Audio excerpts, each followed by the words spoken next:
guys. So, maraming damit dito. Mayroong nag-sponsor at pinapadispose. So, kung sino yung may gusto, pwedeng mamili lang at kumuha dito sa church. Para sa church member. So, ayan yung aking best friend, ang aking inay. Namimili siya ng mga damit na gusto niya at kasya sa kanya at masaya siya. Ayan. So, para lang siyang nag-ukay-ukay dito. Ay, ang ganda niyan. Sige. Ang ganda niyan. Parang gusto ko yan, ah. Sige, kunin mo. Parang ano ba, pangkuha ng passport. Char. Sige, kunin ko nga to. Saan ka ba pupunta?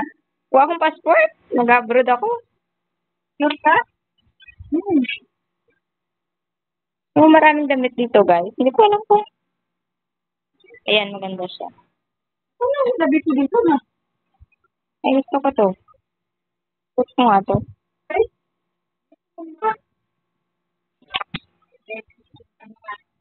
Ay, napili ako. Napili ako. Sino? nakapili na. Ah, siya na una. Bayad na. Bakit nakapili? Kasi sino? Dapat si Ate Helen, pinapili nyo dito. Hindi ba? Umalis na. Hindi nila alam eh. Alam ko dadaan sila dito. Sayang. Dalawa. Oo nga, no. Dito na naman yun. Yan. So, sige. Sige nga, tingin. Babae din. Oh, pwede sa'yo yan. Ang ganda siya. Bakit ayaw mo? Buha ka na dyan. Kasi sino naman pwede kumuha eh. Ito, puti. Ang ganda naman ng mga damit. Tapos, may mga brands pa. Yung value. Kaya nga. Gusto ko puti kasi wala akong puti eh.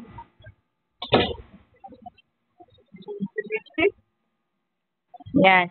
So, yan guys. Mapipili mo na kami ng mga damit. Yan. Thank you so much. Oh, bagay yan sa'yo. Magbabay ka na muna. Bye-bye. Bye-bye.